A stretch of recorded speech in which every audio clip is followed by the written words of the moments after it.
ગણતંત્ર દિવસની ઉજવણી ચાલી રહી હતી ને દરમિયાન દમણ દીવના સાંસદે હોબાળો મચાવ્યો।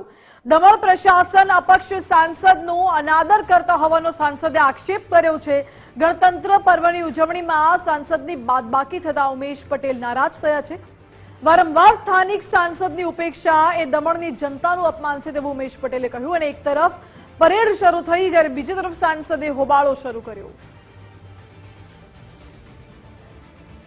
મહત્વનું છે સાંસદે આક્ષેપો કર્યા છે કે વારંવાર સાંસદની ઉપેક્ષા થતી હોય છે અને એ ફક્ત મારી નહીં પરંતુ જનતાની ઉપેક્ષા છે તેવું ઉમેશ પટેલ બોલ્યા છે।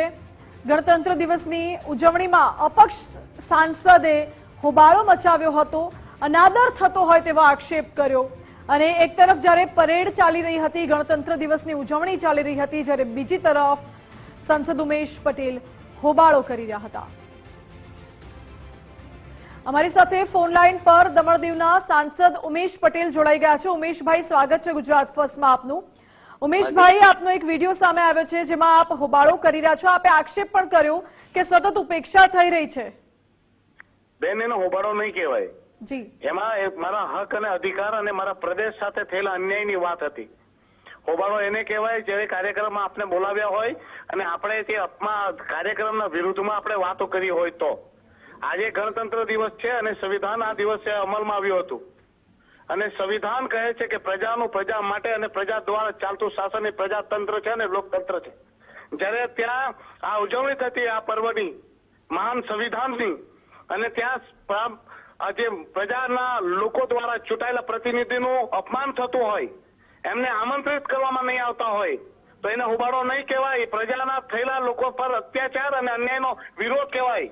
એટલે ત્યાં આજે જયારે ગણતંત્ર દિવસનું જ્યાં સેલિબ્રેશન થતું હતું પ્રશાસન દ્વારા, ત્યાં ચૂંટાયેલા પ્રતિનિધિને બોલાવ્યો નહીં, આમંત્રણ આપવામાં આવ્યું નહીં, એમને ત્યાં સન્માન આપવામાં આવ્યું નહીં। એટલે એક જનપ્રતિનિધિ તરીકે મેં એમને સવાલો પૂછ્યા છે કે શા માટે મને ત્યાં ઇન્વિટેશન આપવામાં નહીં આવ્યું।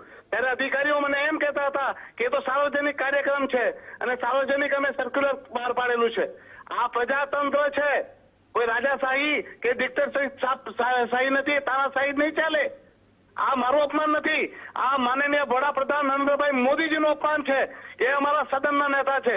આ અપમાન છે ગૃહમંત્રી અમિતભાઈ શાહજીનું, તેમના કેન્દ્રમાં તેમના થકી ચાલે છે। આ અપમાન છે અમારા આખા સદનનું, હું સદનનું પ્રતિનિધિત્વ કરું છું। એટલે આ હોબાળો નથી, આ વેદના છે, આ દુઃખ છે અને આ પીડા છે એ લોકતંત્ર હત્યાની। જી ઉમેશભાઈ, બિલકુલ આપનો ખૂબ ખૂબ આભાર। એટલે ઉમેશ પટેલે એવું કહ્યું છે કે આ અપમાન જનતાનું છે, આ અપમાન એ નેતાનું છે, આ અપમાન એ સદનનું છે, કારણ કે ગણતંત્ર દિવસનો જ્યારે કાર્યક્રમ તંત્ર દ્વારા યોજવામાં આવતો હોય અને તેમાં તેના સ્થાનિક સાંસદને જ આમંત્રણ નથી આપવામાં આવ્યું એટલે તેમણે સવાલો ઉઠાવ્યા છે।